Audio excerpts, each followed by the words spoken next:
It's been said that to be young and broke is an inconvenience and to be old and broke is a tragedy. So we want to certainly avoid that. Longevity is something to plan for, and there are lots of ways to do it.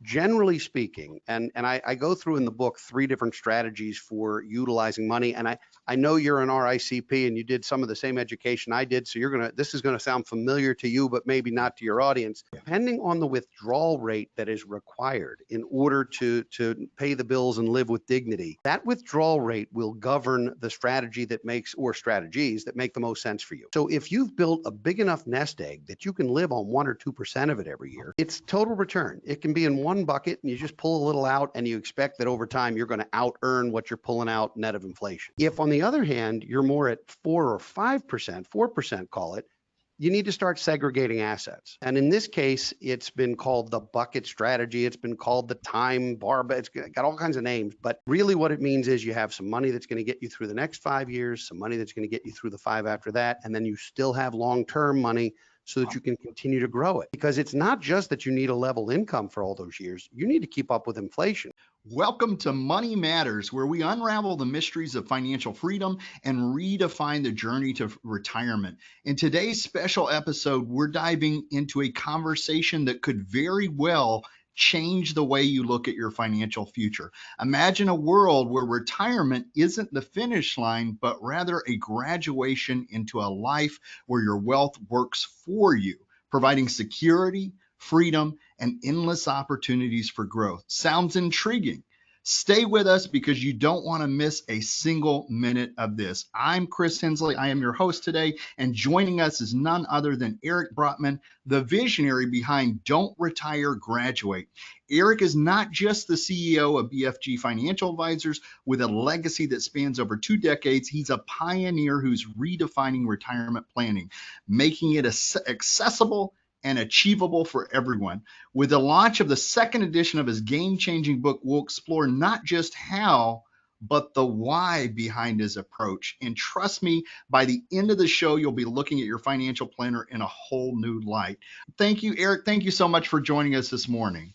Chris, it's great to be here. I'm excited for this episode too. It sounds like great content. Let's do it.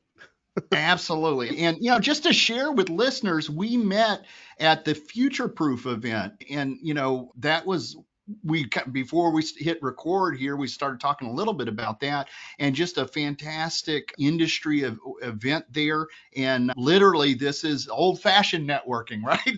We sat across from each other at a table, we shook hands, we traded business cards. And it turns out that there's a story there that you are on your 2nd edition of the book, Don't Retire, Graduate.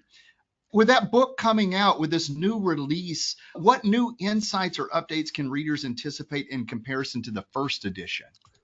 Well, there's a couple things, Chris. First, a lot of the rules and regs have changed legislatively since the 1st edition came out, and the 1st edition came out just in line with COVID. So you can imagine launching a book right as the world shut down for a while. So I wanted to make it timely. However, I also learned a lesson, and that was to also make it timeless. So I wanted to spend a little less time in the 2nd edition dealing with facts and figures and a whole lot more dealing with concepts and the whys.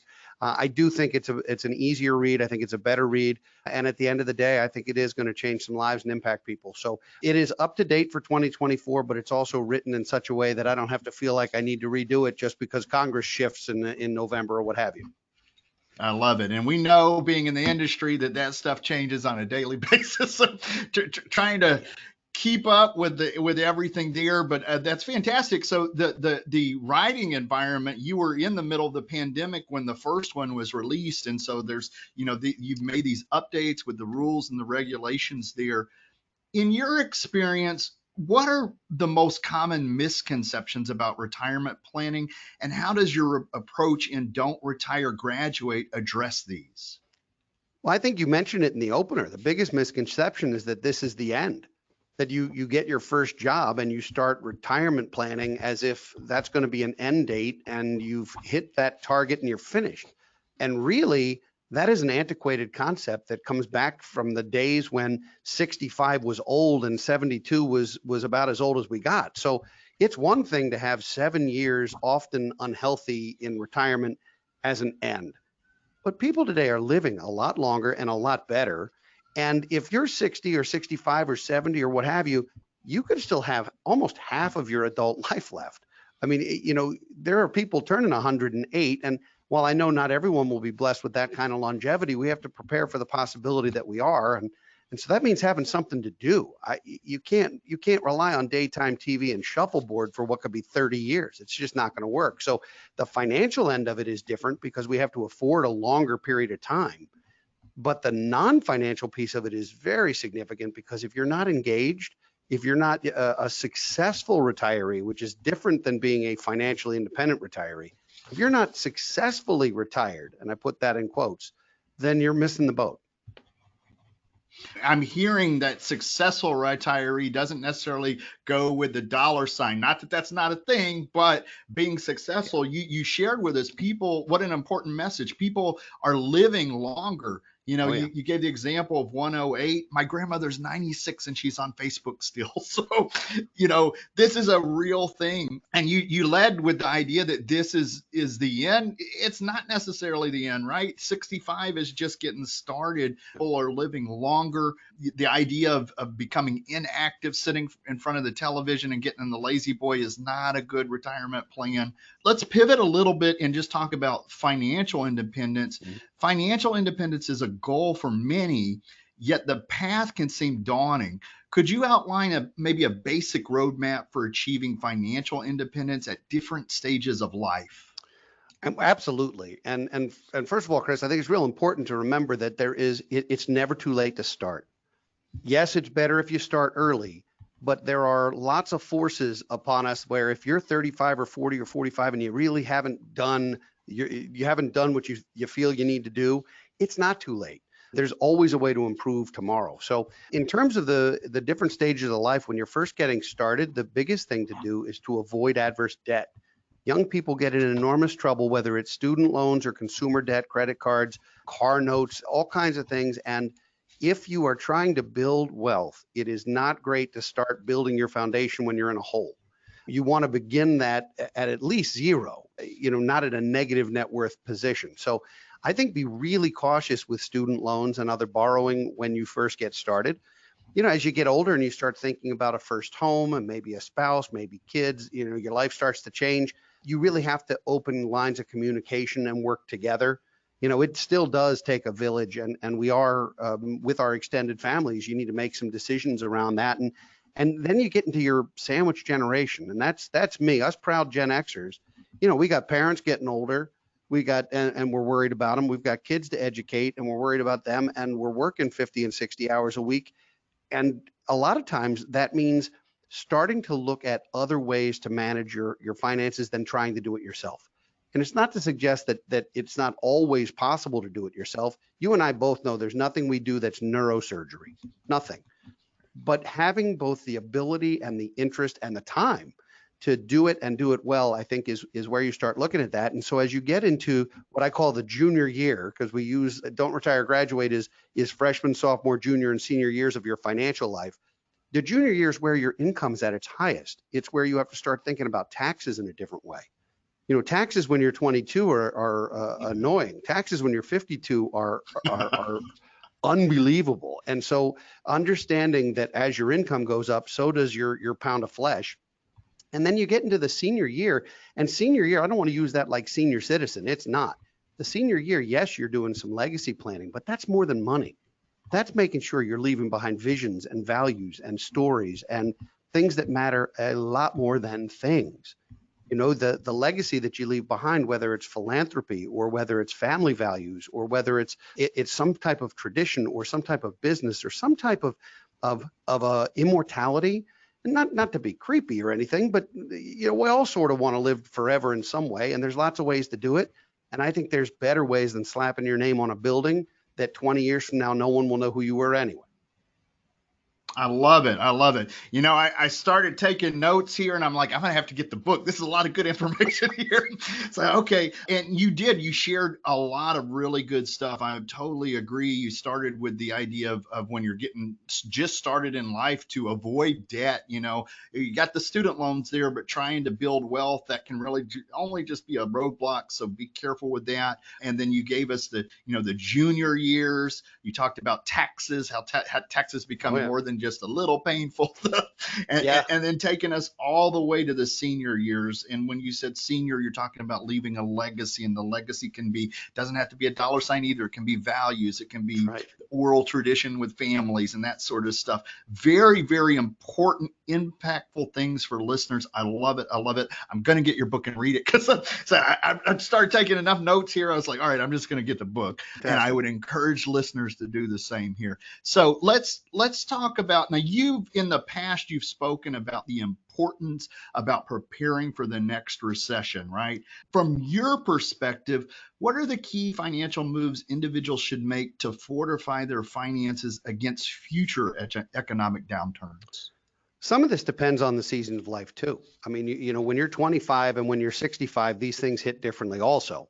A, because of your net worth, and B, because of your time frame. So one size never ever fits all, Chris. You know that. It's all nuanced to the individual circumstance. However, the first thing I would urge people to do is not to try and guess or time anything. It is impossible to time markets.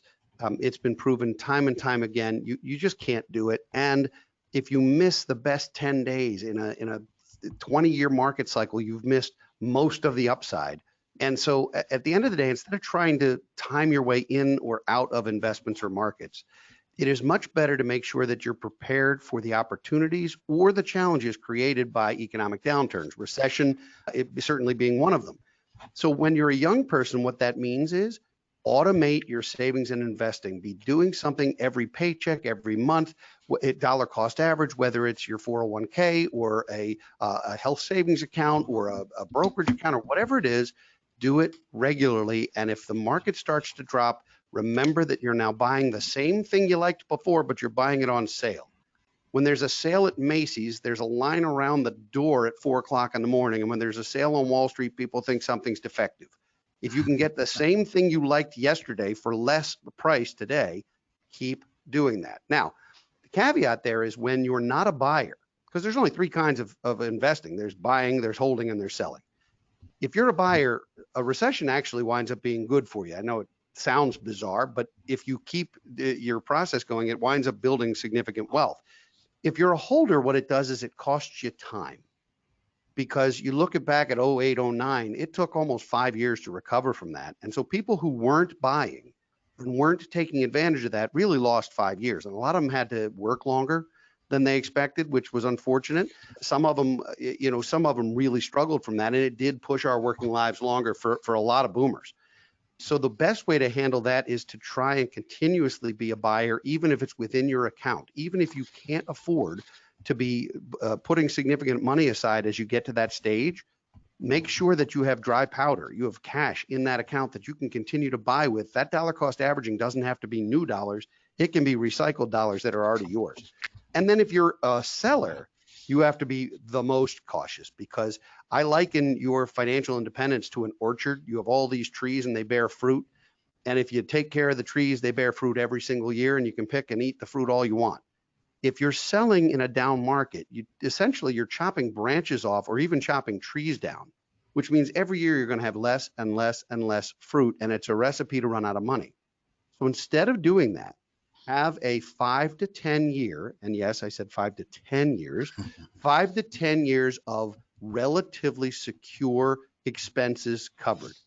If you know that you spend $10,000 a month, you need $120,000 a year, that's going to be $600,000 or more that you need to have in your portfolio that's cash. That is a significant lift, but if you do it and markets drop, you won't be forced to chop branches off the orchard. And so, especially now that cash is back to paying 4 and 5%, it's no longer stuck in a sock drawer. We can actually even get return on cash now. So it's important to maintain that. Cash is an asset class again. It's no longer a waste of time if you do it right. I love it. I love it. So that short answer, I'm going to say short answer, that answer you gave us, there was Yeah. so much information in there for listeners, just nuggets of gold there. I mean, you started with the idea that being prepared for not only the opportunities, but the challenges that come up if there's an economic downturn.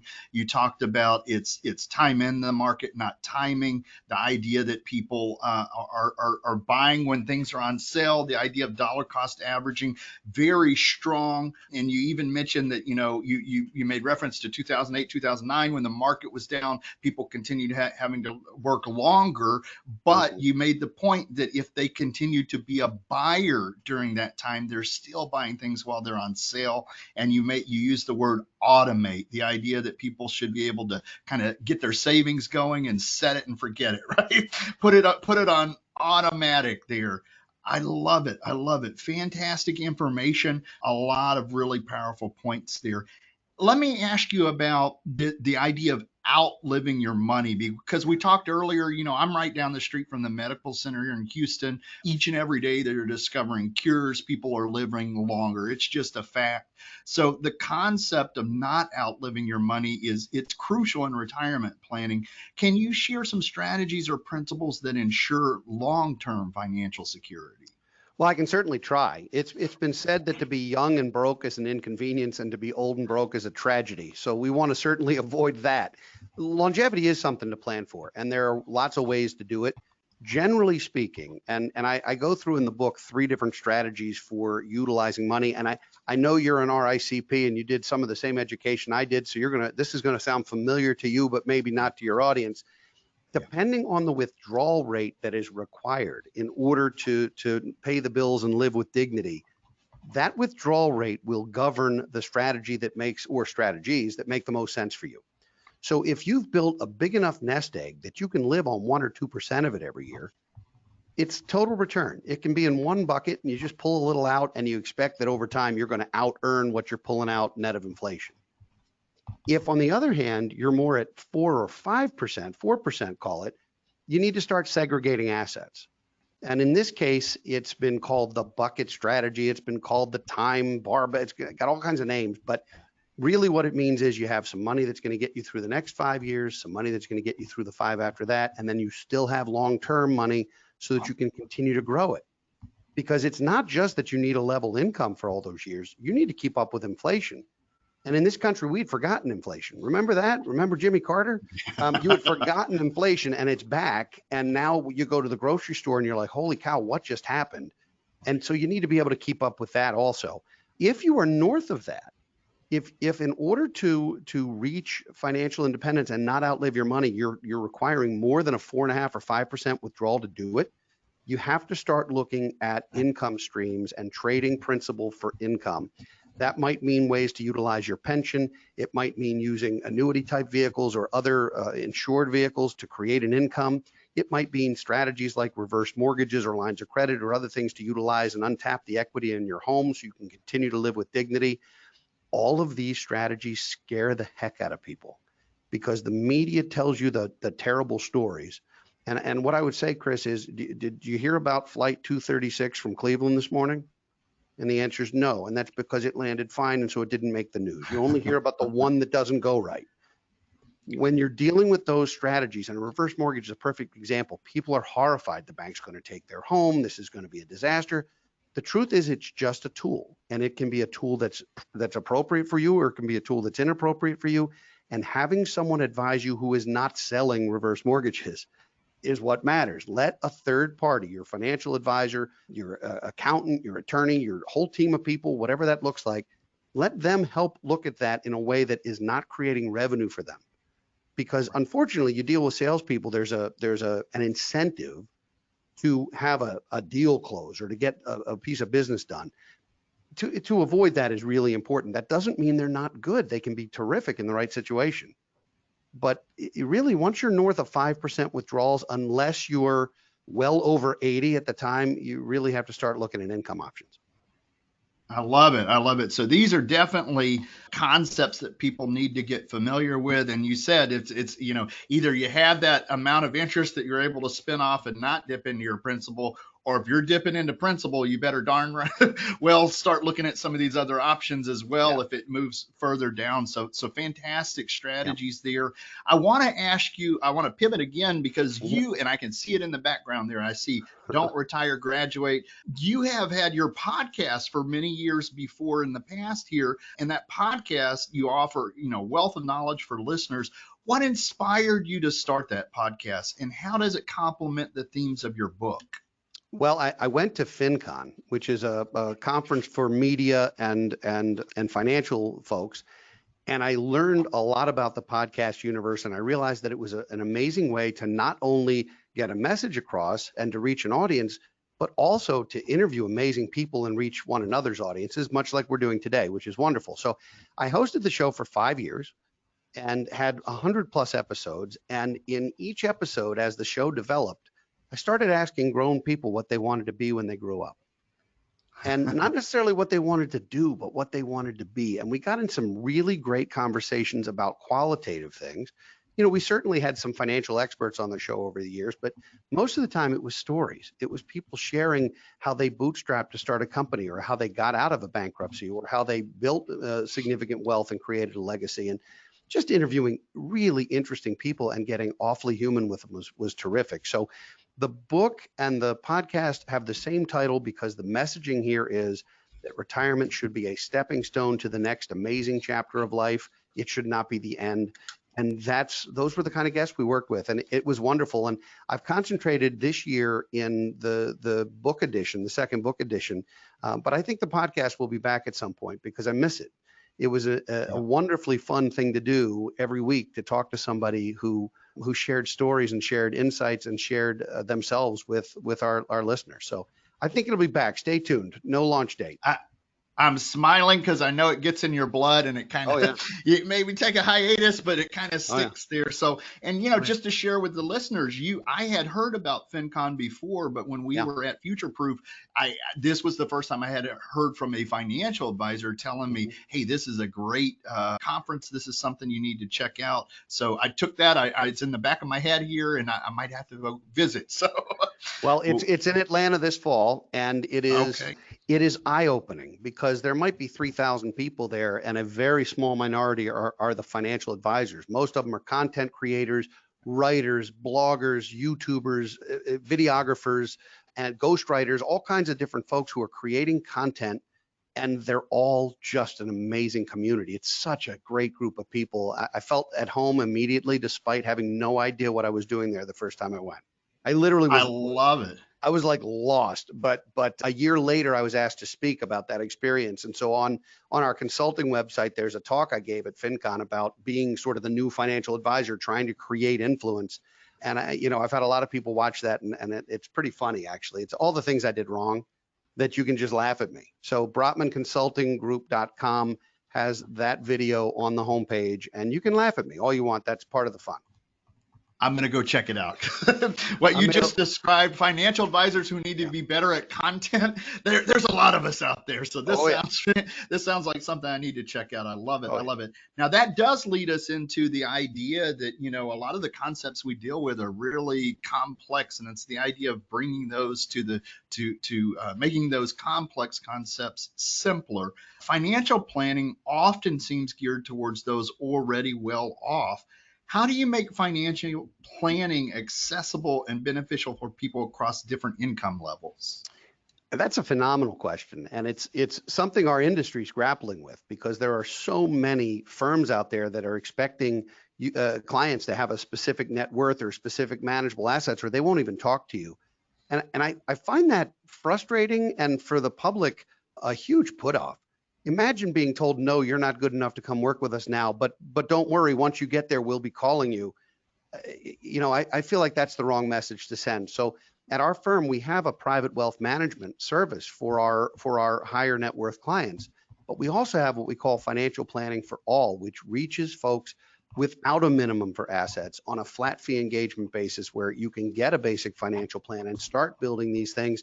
And we'll grow with you for the next 40 years.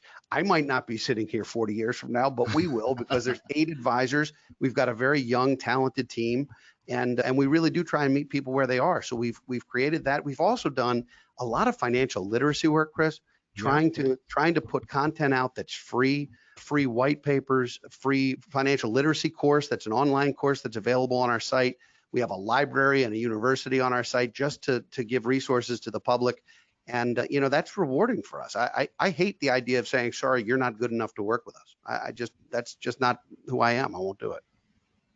I heard a really good solution there. I love that. I love that. The idea that there's two different models there, and it's not saying no, that there's a way for people with lower assets to work with you. And then even the idea of multi-generational, these are possibly younger, and you've got younger advisors there who can keep that conversation going. So as a business owner, it's a good way to keep your clients still there. So all of our clients are retiring. And so I like that idea. I think that's a fantastic idea. You also talked about the financial literacy work that you've done, and we're right here at the beginning of April, so we are smack dab, we're in Financial Literacy Month. That is a great resource that people can go to and learn more about. Let's talk about the decision really to go out and seek a financial advisor. What are signs that someone should consider professional advice? I frankly think just about everyone should at least kick the tires with one or more advisors and understand how it works. There is a full chapter in the book dedicated to the interview questions you can ask financial advisors to figure out not if they're good or bad, but if they're right for you, if there's a fit. And frankly, an advisor worth his or her salt is going to say to you, you know what, you don't need this yet. You ought to do these three things, and we ought to follow up with this conversation in a year or two, because much like doctors take an oath to first do no harm, I think we need to do that as well. So it's not that just anybody signs up and you work with them. Sometimes it's better for them not to, but at least we can say, here are the things that we think you ought to do. This is the way to improve. So we do offer a consultation to folks. We don't charge for that initial meeting. I think it's important to get to know somebody and to feel comfortable. And I think people who've never done this before need to know what questions to ask, because it's very, very daunting. And I said already, there's nothing we do that people can't do themselves. But the value of a financial advisor usually is behavioral and qualitative, not just quantitative. Do I think I'm going to pick a portfolio that's going to get a better return than somebody else is going to pick? I don't. Maybe we will, maybe we won't. Maybe sometimes we will and sometimes we won't. Will it be appropriate? Yes. Will it be professional? Absolutely. Will it be cost conscious? Of course. But there's no way to know that outcome is going to be assured, for sure. But what we can do is we can take a dispassionate look at some of these very emotional moments in life, the transition points. So when do you find a financial advisor? I think that the target, even though I think everyone should talk to someone, I think the target is when there's a big life change, a marriage, a divorce, a birth, a death, a new job, or a planned retirement, even at that point, when there's going to be a major shift, a move. If you're moving from Texas to Nevada, the things are going to change. You need potentially new legal advice, and it's going to change your tax picture. And so I think it's always wise to get a third-party advice on these various things. In fact, my wife and I have a financial advisor. I don't try and do it myself. I have to take off my advisor hat and put on my husband hat, or I'm going to sound like I'm talking at her and saying this is what we're doing, instead of having the same conversation that couples need to have that's healthy. So we're not just we're practicing what we preach there. I love it. I love it. I mean, you see doctors that same thing. They get home, they don't want, it's like we getting that second set of eyes is a really good thing. You led with the idea of first do no harm. I totally agree. Over the last 20 years of doing this, I'm sure you've got stories where you've seen, you've come in after an advisor sold them like a 20% surrender charge annuity or something like that. You're like, oh my goodness. So we get these stories over our career, but at a minimum, leaving a situation better than we found it. I think that was very astute to put that right at the beginning. The idea of people doing their due diligence, even not knowing what questions to ask. So you putting this in the book, the things that they should be asking as they're interviewing advisors and kind of seeing if there's a match there for them. All of this is really good. You talked about the behavioral, and we know that the behavioral part is so strong, such a big thing, and that those life events that happen, that those are triggers that kind of get you looking towards working with an advisor. We've got just a few minutes left. We've got about 4 minutes before the end of the show.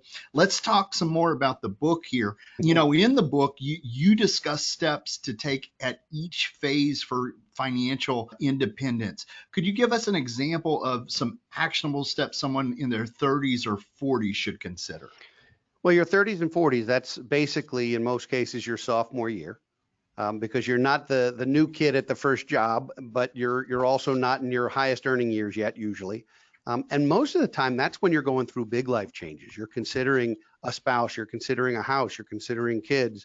I sound like Dr. Seuss, but I think the most important thing you can do at that stage in your life, if there was only one step, it would be to communicate with your partner or your spouse and to make sure that you're being transparent and forthright and that you're aligned in terms of what some of your goals and interests are.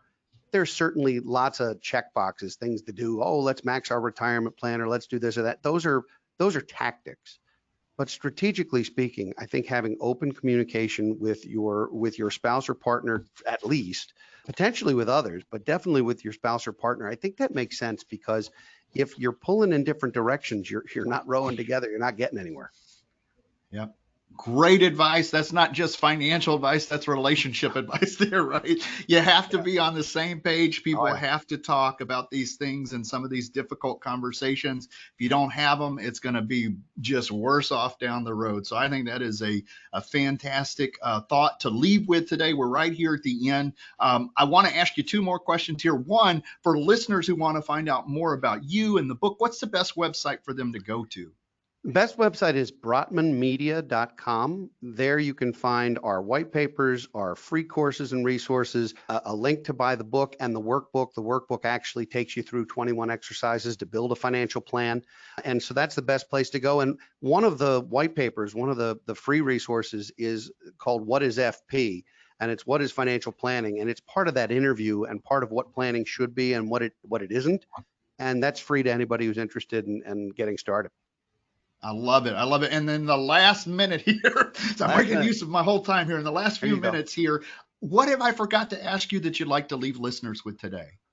Well, you didn't ask me what I wanted to be when I grow up, which I think that's true. Ultimately, it's important for all of us as financial advisors to eat our own cooking. You mentioned that before, but I won't eat in a restaurant if the chef won't eat there. So making sure that we're taking our own advice. And for me, that means creating a succession plan that the CEO of our firm over the next couple of years will be migrating to someone who is, I think she's going to be even better than I've ever done, and she's going to take us to a new level.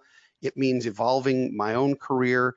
It means my family's going through some changes, which will be exciting. I'll be empty nested in a couple of years. So, this is an evolution. I want to work for as long as I'm useful and happy and having fun, but in a very different way as an older person. So that's the only thing you didn't ask me, what I wanted to be when I grow up, and I'm going to go with that. Well, if I did, that's a great answer. So, Eric, thank you so much. I really enjoyed this. I had a blast. I appreciate you coming on the show. We mentioned that we met at Future Proof. We've got another one coming up in September, so I will probably see you there. So have a good rest of the day there. Thanks, Chris. I look forward to it. Take care.